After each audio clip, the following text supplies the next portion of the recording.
Sir sir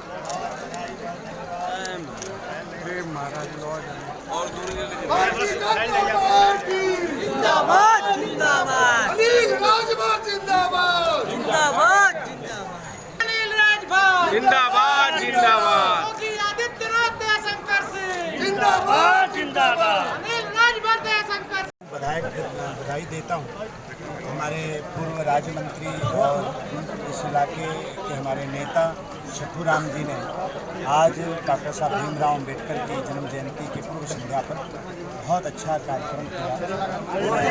उनको बधाई देता हूँ, शुभकामना देता हूँ। अच्छा कार्यक्रम। विपक्ष आरोप लगा रहा है कि बाबा साहब की जयंतियाँ मनाना ये कहीं ना कहीं भारतीय जनता पार्टी अपना एक वो दलित वोट साधने का एक एजेंडा है। भाई ये कोई नई बात नहीं है। ये तो जब बाबा साहब की जयंती आती है तब हम लोग मनाते हैं, कोई नई बात नहीं है, हमेशा से मनाते हैं।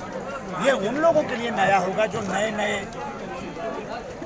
नकली अम्बेडकरवादी बनने का प्रयास कर रहे हैं। ये उनके लिए नया होगा। हम लोग तो हर साल मनाते हैं। आप उठाकर आप देख लें, पिछली बार की खबरों को देख लें, सोशल मीडिया पर भी देख लें। आप लोग कवर करते हैं, आप लोग जानते हैं।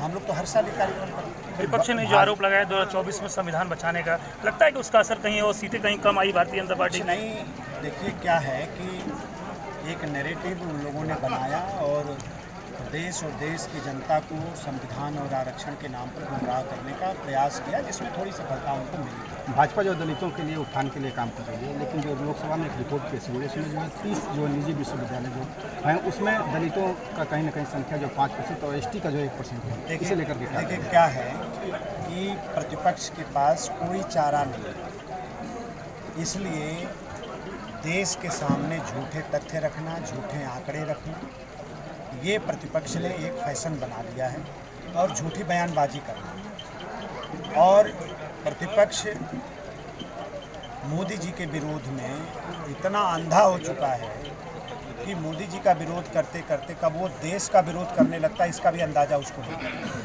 जितने इस तरह की बात, फालतू बात कर रहा है प्रतिपक्ष, देश की संसद चलती है, प्रमाणित चीज़ों को सामने लाना चाहिए, देश को गुमराह नहीं करना चाहिए। लेकिन उनको कोई इस बात से लेना देना नहीं है।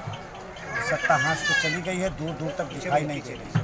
तो इस छटपटाहट में, इस फ्रस्ट्रेशन में, इस तरह से गलत बयानबाजी वो लोग करते हैं। बसपा सुप्रीमो मायावती जी ने प्रयागराज में दलित हत्या को लेकर बहुत नाराजगी जाहिर की है।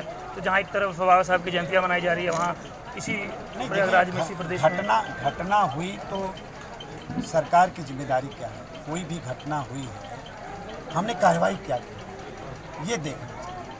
और उत्तर प्रदेश की सरकार जो कार्रवाई करती है वो आज प्रदेश के लिए नहीं, देश के लिए उदाहरण बना और हमारी कार्रवाइयों की प्रशंसा पूरी दुनिया आज कर रही है। तो वहाँ घटना घटी है, किसी के साथ घटना घटेगी तो कार्रवाई करने में सरकार हमारी कभी पीछे नहीं। बहुत बहुत धन्यवाद।